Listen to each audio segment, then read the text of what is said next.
Maligayang pagbabalik mga manonood. Isang batang buhay ang biglaang kinitil sa loob ng isang kubong gawa sa nipa sa gilid ng ilog. Isang kamatayang puno ng kababalaghan. Sa likod ng nakakapanindig balahibong kaso ng pagpatay na ito, nakatago ang isang madilim na lihim tungkol sa dobleng buhay ng biktima. Sino ang tunay na salarin at bakit siya gumawa ng ganito karumal-dumal na krimen? Anong katotohanan ang lilitaw matapos mabuksan ang pinto ng kaawa-awang kubo? Nilamon ng napakadilim na gabi ang eskinita patungo sa takip-silim resto bar sa Bukaw, Bulacan. Halos 9:00 na ng gabi, maalinsangan at nakakasakal ang hangin na puno ng amoy ng basang lupa sa gilid ng ilog at mga nabubulok na dahon. Si Bong, isang 22 taong gulang na waiter, ay nagsimula na sa kanyang paglilinis para sa pagtatapos ng araw. Ang malabong dilaw na liwanag mula sa ilang bumbilya na nakakabit ng kung saan-saan ay sapat lamang para ilawan ang luma at sira-sirang daanan. Liko-liko sa pagitan ng mga nakahilerang kubo, lumilikha ito ng mga nakakatakot na anino na sumasayaw sa bawat ihip ng malamig na hangin. Ang mga boses ng palaka at kulisap na nagtatawagan ay lumilikha ng isang kakaibang simponya ng probinsya. Ngunit ang gabing ito ay tila nakakapangilabot. Ang Sabadong ito ay isang abalang gabi, at ang kubo numero 9, na matatagpuan sa pinakasulok na bahagi eksakto sa gilid ng ilog, ang pinakahuling kubo na kailangang linisin ni Bong. Mula sa malayo, nararamdaman na niyang may kakaiba. Ang pintong kawayan na dapat sana ay nakasara ng maayos pagkatapos umalis ng mga customer ay bahagyang nakabukas.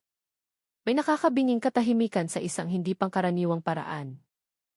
Habang papalapit siya, isang kakaibang amoy, halo ng amoy ng lumang dahon ng nipa, murang pabango, at isang hindi maipaliwanag na malansang amoy, ang matapang na pumasok sa pang-amoy ni Bong. "Excuse me po, oras na para maglinis," sigaw ni Bong. Ngunit ang tanging sumagot sa kanya ay ang nakakamatay na katahimikan at ang kaluskos ng mga dahon. Binalot siya ng masamang kutob at may pag-aalinlangang dahan-dahang itinulak ni Bong ang pinto. Ang tanawin sa loob ay nagpatigil sa kanya. Tila napako ang kanyang dalawang paa sa lupa. Sa ilalim ng nanginginig na liwanag ng flashlight ng kanyang cellphone, isang katawan ng babaeng walang saplot ang nakabitin sa isang duyan na gawa sa tela. Ang kanyang mahaba at itim na buhok ay basang-basa ng pawis, malagkit, at nakalugay na tumatakip sa malaking bahagi ng kanyang nangingitim na mukha. Nakapikit ang kanyang mga mata, ngunit bahagyang nakabukas ang dulo ng kanyang mga labi, na tila gustong sumigaw ng tulong sa gitna ng kawalan ng pag-asa. Ang kanyang balat na dati kasing puti ng porselana ay puno na ngayon ng mga pasa, lalo na sa bahagi ng lieg at sa loob ng kanyang mga hita. Ang isa sa kanyang mga kamay ay nakalailay na walang buhay. Ang kanyang mga daliri ay nakakuyom at matigas. Habang ang isa pang kamay ay nakapatong sa kanyang tiyan. Ang dalawang binti niya ay nakabukaka at walang lakas. Ang isa sa kanyang mga high heels ay nakasabit pa rin sa kanyang sakong.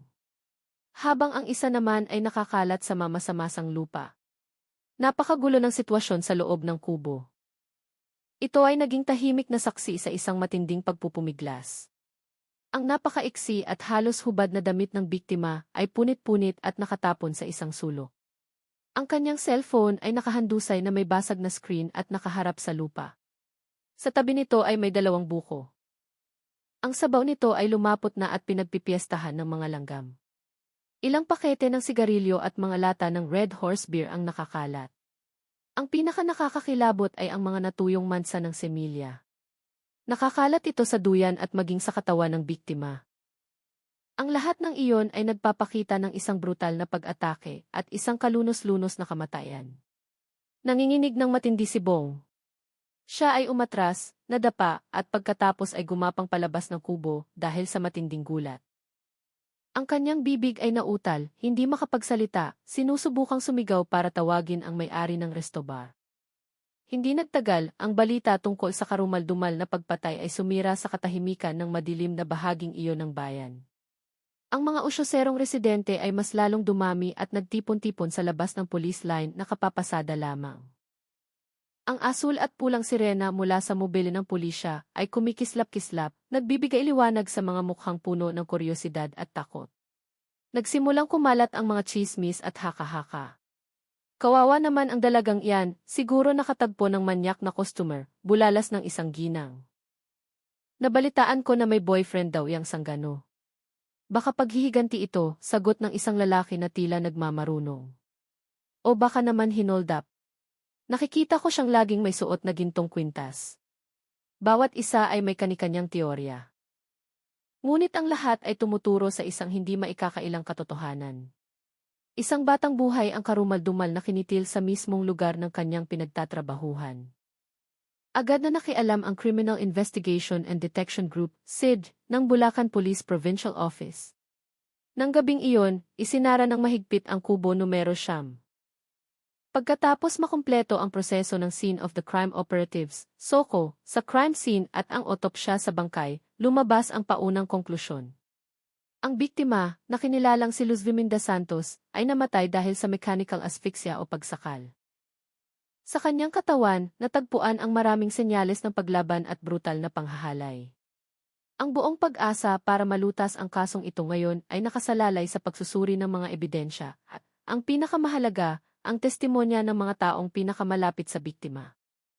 Ang lihim na buhay ni Luz Viminda. Si Rowena, isang kababayan at kasamahan sa trabaho ni Luz Viminda, ay dinala sa headquarters ng Bulacan Police upang kunan ng pahayag. Nakaupo sa malamig na interrogation room, bakas pa rin kay Rowena ang matinding pagkabigla at naluluha ang kanyang mga mata. Sa kanyang harapan, sinimulang buuin ng mga bihasang investigador ang mga piraso ng maikling buhay ni Luz Viminda sa pamamagitan ng mga alaala ni Rowena. Magkababata po kami ni Luz sa probinsya namin sa Nueva Ecija, simula ni Rowena, nanginginig ang boses. Hindi po mayaman ang pamilya niya. Hindi po siya matalino sa eskwelahan pero maganda siya. Maputi ang balat niya at matangkad. Simula pa noong high school, ayaw na niya sa buhay ng isang magsasaka. Pangarap niyang makapunta sa Maynila o sa syudad, makapagsuot ng magagandang damit. At mamuhay ng marangya. Madalas po siyang malapit sa mga binata sa aming baryo na may magagandang motor na laging nag-aaya sa kanyang mamasyal at binibilhan siya ng kung ano-ano. Madalas siyang pagalitan ng mga magulang niya pero walang talab. Pagpapatuloy ni Rowena. Pagkatapos pong huminto sa pag-aaral, sumama si Luz sa kanyang tiyahin sa Valenzuela para magtrabaho bilang isang factory worker sa isang pabrika ng damit. Doon niya nakilala ang isang supervisor na nagngangalang Ramon Cruz. Narinig ko lang po sa mga kwento niya na mas matanda raw sa kanya ang lalaking ito, mabait. At labis siyang inispoil. Pero dahil factory worker lang siya, sakto lang ang sahod niya at mabigat ang trabaho. Mabilis siyang magsawa. Sabi niya sa akin. Ang pag-upo sa isang lugar maghapon ay parang nakakulong sa piitan. Hindi sapat ang pera para bumili ng magandang damit. Ewan ko kung kailan magbabago ang kapalaran ko. Sa sandaling iyon, inaya ni Rowena si Luz Viminda, matapos na rin siyang matagal na nagtatrabaho sa Takip Silim Resto Bar. Nakita ko po na kahit pangit ang reputasyon ng trabahong ito, mabilis itong kumita ng pera. Nakinig si Luz sa mga kwento ko at agad siyang pumayag. Sa huli, umalis siya sa pabrika at nagtrabaho dito kasama ko. Isang investigador ang nagtanong, ano ba ang eksaktong ginagawa ninyo doon? Yumuko si Rowena, mahina ang boses. Bibigyan po ng may-ari ang mga bisitang dumarating ng menu ng mga inumin at pulutan. Pero sa likod noon, may isang espesyal na pahina na naglalaman ng mga litrato namin. Bawat babae ay may stage name, si Luz ay gumagamit ng pangalang Kayla. Ituturo lang ng bisita kung sinong litrato. At iyon ang taong magsisilbi sa kubo. Laya ng kumpleto po. Kung mabait ang bisita, minsan gusto lang nilang makipagkwentuhan, mag-videoke, at maglabas ng sama ng loob para gumaan ang pakiramdam. Kung medyo malandi, gustong yumakap mangapa. Kung mas matindi, pwedeng humingi ng serbisyo gamit ang kamay o bibig. Kung kayang magbayad ng malaki, hanggang sa dulo na po ang serbisyo. Depende sa bisita at sa klase ng serbisyo ang presyo. May hati po kami sa kinikita ng may-ari. Maganda po si Luz, magaling magsalita, kaya maraming bisita ang nagkakagusto sa kanya. Mas malaki ang kinikita niya kaysa sa akin. Pero natatakot din siya. Gusto lang niyang pagsilbihan ang mga bisitang mukhang mabait, magalang magsalita. At umiiwas siya sa mga lalaking lasing o mukhang siga. Sabi niya sa akin, magtatrabaho lang ako ng ilang taon para makaipon ng puhunan. Tapos uwi ako ng probinsya para magbukas ng sariling ukay-ukay o bautike. Kasi hindi naman daw pwedeng ganito na lang ang buhay habang buhay. Itinago niya ito ng maigi sa kanyang pamilya. Pati si Sir Ramon. Wala rin pong alam. Sinabi ni Luz sa kanya na nagtatrabaho pa rin siya sa isang pabrika ng damit na pag-aari ng kamag-anak sa Bukeo.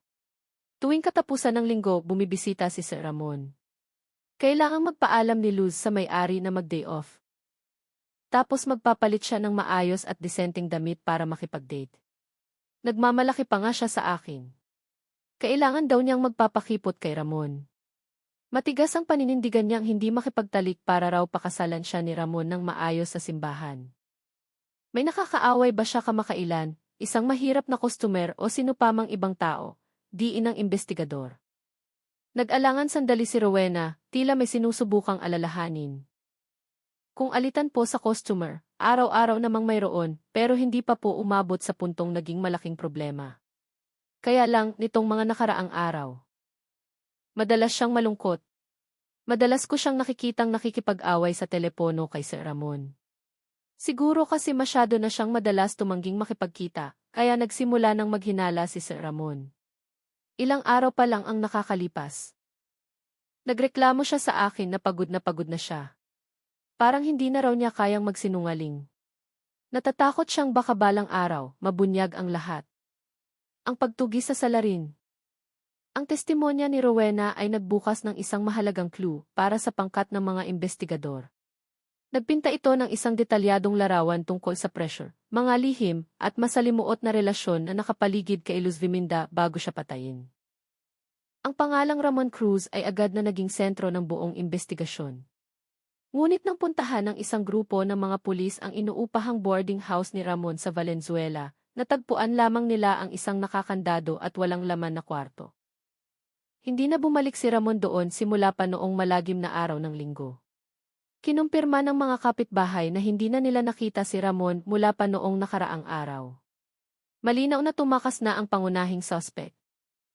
Ang investigasyon ay agad na pumasok sa isang bagong yugto na mas apurahan at masinsinan, ang pagtukoy sa pinagtataguan ng tumakas na kriminal. Sa himpilan ng pulisya, muling inimbestigahan ng mga otoridad ang may-ari at ang mga manggagawa ng takip silim resto bar. Nang ipakita ang litrato ni Ramon, kinumpirma ng may-ari na ang lalaking iyon ang pumasok sa kubo numero 9 ng hapon na iyon. Natatandaan ko ang mukha ng taong ito, sabi ng may-ari. Dumating siya sakay ng isang pulat itim na Yamaha Sniper. Mag-isang pumasok, walang imik, agad na binuksan ang menu sa pahina ng litrato ni Luz na gumagamit ng pangalang Kaila at itinuro ito. Mukhang seryoso ang kanyang mukha at hindi katulad ng ibang mga palikerong customer. Samantala, ang Digital Forensics Team ay gumawa ng isang napakahalagang pagtuklas. Ang utos na i-trace ang data mula sa mga cell tower ay agad na isinagawa. Ang mga resulta ay nagpakita ng isang hindi maikakailang katotohanan. Ang numero ng cellphone ni Ramon Cruz ay hindi lamang naging aktibo ng husto sa paligid ng lokasyon ng resto bar sa loob ng halos 5 oras noong hapong iyon. Ngunit pagkalipas ng hapon, ang signal nito ay hindi na bumalik papuntang Valenzuela. Sa halip, ang signal ay dumiretso ng walang tigil sa kahabaan ng North Luzon Expressway, LEX, patungo sa probinsya ng Zambales. Hindi umuwi si Ramon. Tumakas siya agad matapos isagawa ang krimen. Ang isa pang grupo ng mga detective na inatasang mag-imbestiga sa mga kamakailang aktibidad ni Ramon ay nakatuklas ng isang nakapangingilabot na detalye. Mula sa impormasyon ng mga katrabaho ni Ramon na tinanong niya noon tungkol sa mga pasugalan at bahay-aliwan. Napag-alaman ng mga investigador na naghanap at umorder si Ramon ng iba't ibang klase ng pampagana at mga sleeping pills na hindi malinaw ang pinanggalingan mula sa mga dark websites sa internet. Ang pagkilos na ito ay nagpapakita ng pagkakaroon ng isang planadong paghahanda. Isang malupit na senaryo ng paghihiganti na nauna ng binalangkas ng salarin at hindi isang padalos-dalos na aksyon. Ang lahat ng piraso ng puzzle ngayon ay perpekto ng nabuo. Naglalarawan ito ng isang cold-blooded na mamamatay tao na nabulag ng selos at pakiramdam ng pagtataksil. Ang profile ng salarin ay naging napakalinaw na ngayon.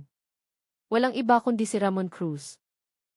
Ang status na most wanted person ay agad na inilabas at ipinakalat sa buong bansa.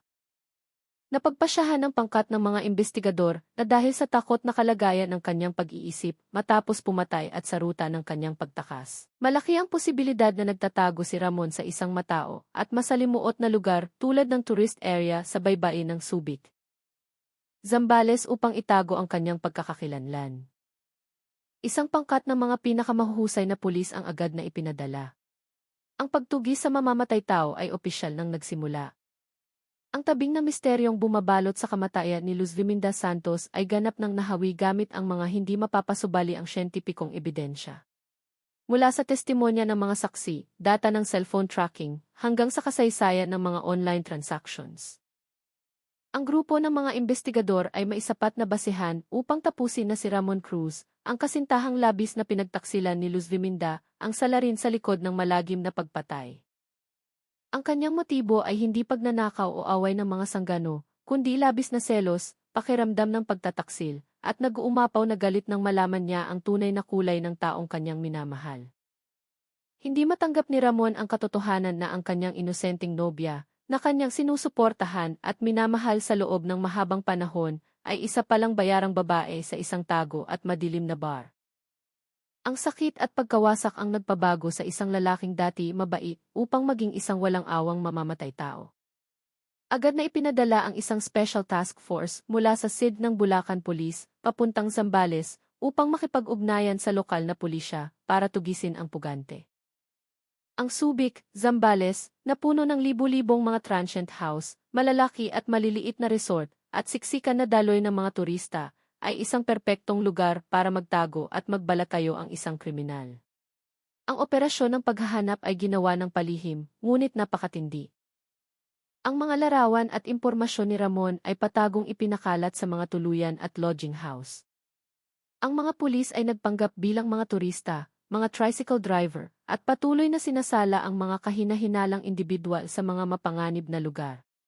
Pagkatapos ng halos 2 araw na walang tigil na paghahanap, isang mahalagang impormasyon ang dumating. Ang may-ari ng isang maliit na transient house sa kahabaan ng National Highway ng Subic ay nagulat na isang lalaki na may mga katangiang hawig na hawig kay Ramon ang kapapasok lamang upang umupa ng kwarto. Ang lalaki ay mukhang pagod, walang sigla, palaging nakasuot ng face mask, at nagkukulong lamang sa loob ng kwarto. Agad na binantayan ng mahigpit ang buong paligid ng transient house. Matagumpay na nakumpirma ng grupo ng mga detective na si Ramon Cruz ay nasa loob ng kwarto 2011. Ang plano ng pag-aresto ay inihanda ng buong ingat na may pangunahing prioridad na tiyakin ang ganap na kaligtasan at pigilan ang target na gumawa ng desperadong paglaban o magpakamatay. Daling araw sa ikatlong araw, simula nang mangyari ang kaso, habang ang buong tourist area ay natutulog pa, inilabas ang arrest warrant. Ang mga pulis na nagpanggap bilang mga tauhan ng transient house ay palihim na lumapit sa kwarto 2011. Pilit na sinira at binuksan ang pinto ng kwarto. Sa loob, nakaupo si Ramon na nakayukyok sa ibabaw ng kama. Ang kanyang mga mata ay alertong nakatingin sa labas ng bintana. Pagkarinig sa ingay, siya ay gulat na napatayo, nagbabalak na tumakbo papuntang banyo upang magtago. Ngunit huli na ang lahat. Ramon Cruz, huwag kang gagalaw.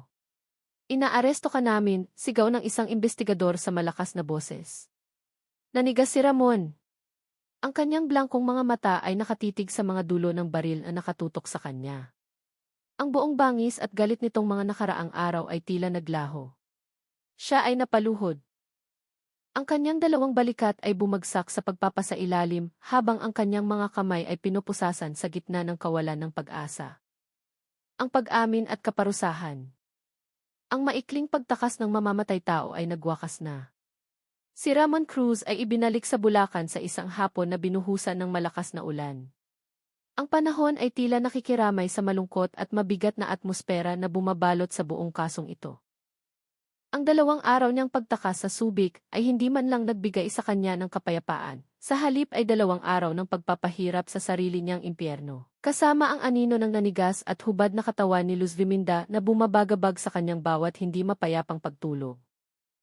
Ang kanyang hitsura bilang isang maayos at kagalang-galang na supervisor sa pabrika ay naglaho na.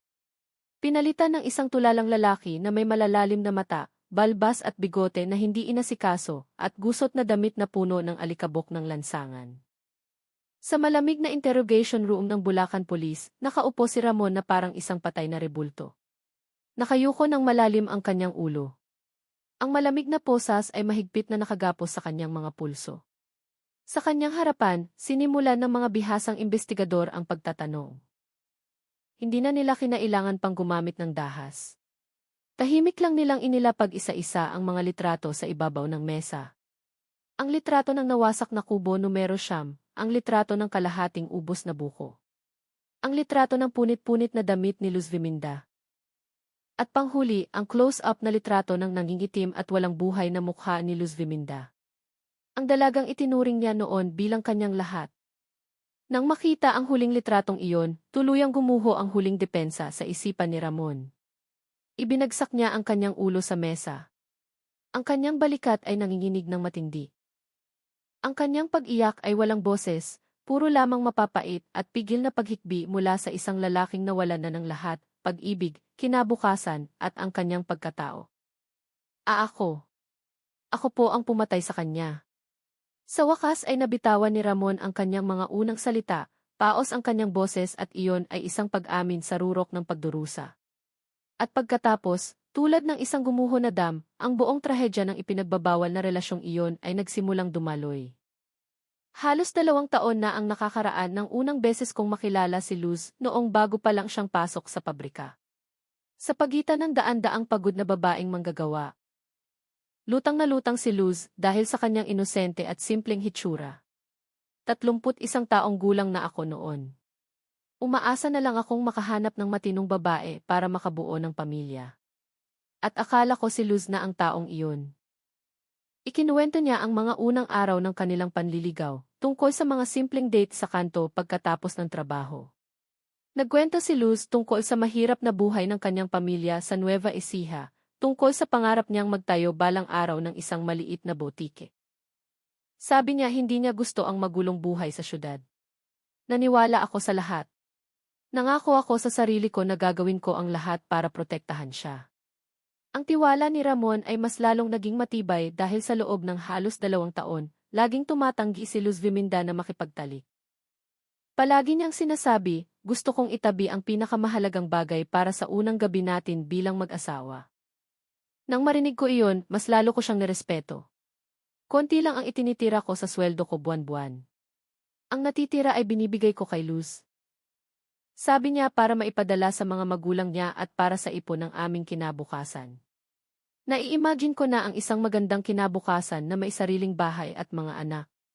Ngunit nagsimulang magkabitak-bitak ang lahat. Mga nakaraang kalahating taon. Matapos magsinungaling si Luz na lumipat siya ng trabaho sa Bukeo, nagsimula na siyang madalas mag-cancel ng mga date tuwing weekend. Minsan sasabihin niya na may overtime sa pabrika, minsan sasabihin niyang pagod siya. Mas dumalas ang kanyang pagtanggi. Nagsimula nang gumapang sa akin ang masamang kutob. Ang sukdulan ay noong isang Sabado ng umaga. Muling tumanggi si Luz na makipagkita sa dahilang kailangan daw niyang pumunta sa isang padasal para sa namayapang kamag-anak. Sabi ng kutob ko may mali. Kailangan kong hanapin ang katotohanan. Sa malagim na araw ng linggo na iyon, umalis si Ramon ng walang paalam at nagmaneho ng kanyang motor ng direkta mula Valenzuela patungo sa lugar na binanggit ni Luz Viminda. Wala siyang nakitang anumang pabrika ng damit. At sa kanya nakita ang isang pamilyar na bulto na pumasok sa takip-silim restobar. Narinig na niya noon ang kanyang mga katrabaho na nagbubulungan tungkol sa mga ganoong klase ng lugar. Parang piniga ang puso ko. Nakita ko siyang nakasuot ng maikli at nakabuyang-yang na damit na may makapal na makeup. Tumatawa siya habang hinahatid ang isang matandang lalaki. Gumuho ang buong mundo ko. Ang 2 taong pag-ibig, lahat ay puro kasinungalingan lamang. Ang inosente kong nobya. Binibenta pala ang kanyang katawan sa mga maruruming kubong ito. Ikinuwento ni Ramon kung paano siya umupo ng tulala sa isang sari-sari store sa kabilang kalsada sa loob ng maraming oras. Ang pag-ibig ay naging sugat at ang sugat ay naging matinding puot. Pakiramdam ko ako na ang pinakatangang tao sa buong mundo.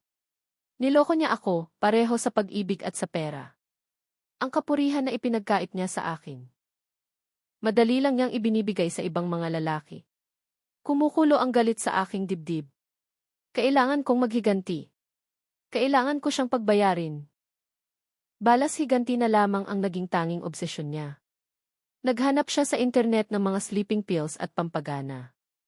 Nang hindi niya namamalayan, unti-unti na siyang naging isang demonyo. Nang sumunod na araw ng linggo, dinala niya ang kanyang mga kagamitan at pumunta sa takip silim resto bar. Pumasok ako na parang ordinaryong customer. Binuksan ko ang menu at itinuro ang litrato niya gamit ang peking pangalang Kayla. Nang pumasok si Luz at makita ako, siya ay natigilan. Namutla ang kanyang mukha. Lumuhod siya, umiiyak at nagmakaawa, kwento ni Ramon. Nanginginig ang boses niya. Gumawa siya ng daan-daang dahilan. Napilitan lang daw dahil sa hirap ng buhay, pero bingi na ang mga tainga ko. Sa mga mata ko, ang nakikita ko lang ay kasinungalingan. Malamig ko siyang binigyan ng dalawang pagpipilian. Una, makikipagtalik ka sa akin dito ngayon din. Pangalawa, pupunta ako ng Nueva Ecija at sasabihin ko sa buong baryo ninyo kung sino ka talaga. Dahil sa takot, napilitang pumayag si Luz. Binigyan siya ni Ramon ng buko na palihim niyang nilagyan ng gamot. Pagkainom ni Luz Viminda, siya ay bumagsak at nawalan ng malay. Nang mga sandaling iyon, hindi na ako ang dating ako, nakayukong sabi ni Ramon. Parang baliw ko siyang inatake. Ginahasa ko siya ng paulit-ulit at binugbog at sinakal pa. Gusto ko siyang pahirapan, gusto kong maramdaman niya ang sakit na nararamdaman ko. Ang kabaliwan na iyon ay tumagal ng halos 5 oras. Bago magtakip silim, saka lamang huminto si Ramon. Nakita niyang nakahandusay at hindi na gumagalaw si Luz Viminda. Niyugyug ko siya, pero hindi siya gumagalaw. Nilagay ko ang kamay ko sa ilong niya, wala nang hininga. Diyos ko, ano ang ginawa ko? Gusto ko lang maghiganti. Hindi ko gustong pumatay. Sinaklot ako ng matinding takot. Naging isa na akong mamamatay tao. Sa sobrang panik, nagmamadaling nagbihis si Ramon, tumakbo palabas ng kubo, pinaandar ang kanyang motor at pinaharurot na parang baliw diretso pa Zambales. Ngunit hindi niya alam na gaano man siya kalayo tumakas, palagi siyang hahabulin ng batas. Ang pag-amin na puno ng kasalanan ay nagtapos sa isang pigil na paghikbi. Ang kasong ito ay nabunyag hanggang sa pinakahuling detalye. Sa unang pagdinig matapos iyon, ang Regional Trial Court, ng Bulacan ay nagtrabaho ng patas at masinsinan. Nakatayo sa upuan ng akusado, hindi na nagawang ipagtanggol ni Ramon Cruz ang kanyang sarili. Lubos niyang inamin ang kanyang mga krimen. Napagpasyahan ng hukom na ang ginawa ng akusado ay isang pinagsamang mga krimen na may napakatinding seryoso. Nagsimula sa bulag na selos, masusing pinlano ng akusado ang paggamit ng palihim na pamamaraan upang sirain ang dignidad at kasabay nito ay kitlin ang buhay ng biktima. Ang gawaing ito ay hindi lamang nagpapakita ng brutalidad at malahayop na pag-ugali, kundi nagpapakita rin ng lubos na kawalan ng respeto sa batas at buhay ng tao. Nagdulot ito ng hindi mapaghihilom na sugat sa pamilya ng biktima at matinding galit sa lipunan. Wala nang kahit anong dahilan para pababain ang parusa ang maaaring isaalang-alang. Kaya naman, ibinaba ang huling hatol sa 2 sakdal, murder, planadong pagpatay at rape, panghahalay. Ipinataw ng hukom kay Ramon Cruz ang pinakamabigat na parusa sa ilalim ng batas, ang reclusion perpetua, panghabang buhay na pagkakakulong. Iyon ang pinakamahal na kapalit na kailangang bayaran para sa isang bulag na pag-ibig at isang hindi mapapatawad na krimen. Maraming salamat, mga manonood, sa inyong pagtutok sa buong serye ng kasong ito. Ang kasong ito ay isinara ng may mariing hatol na reclusion perpetua para kay Ramon Cruz, isang karapat-dapat na wakas para sa malupit na krimeng kanyang ginawa. Ngunit, sa likod ng pakiramdam ng ginhawa, dahil nakamit na ang hustisya, naiwan pa rin ang pagluluksa at isang napakamahal na aral. Ang kasong ito ay isang mahigpit na babala tungkol sa trahedya ng bulag na pag-ibig at kasinungalingan sa loob ng isang relasyon. Ipinapakita nito kung gaano manipis ang linya sa pagitan ng pagmamahal at pagkamuhi. Sa pagitan ng isang ordinaryong tao at isang malupit na kriminal kapag kinontrol ng mga negatibong emosyon gaya ng selos at paghihiganti. Sa kabilang banda, nagsisilbi rin itong babala sa patibong ng isang materyalistikong pamumuhay na ginagawa ang lahat ng paraan upang makakuha ng pera. Hanggang sa itulak nito ang mga kabataang katulad ni Luz Viminda Santos sa maling landas at kailangang bayaran ito ng kanyang buhay. Naway tayong lahat ay makagawa ng mas matalinong mga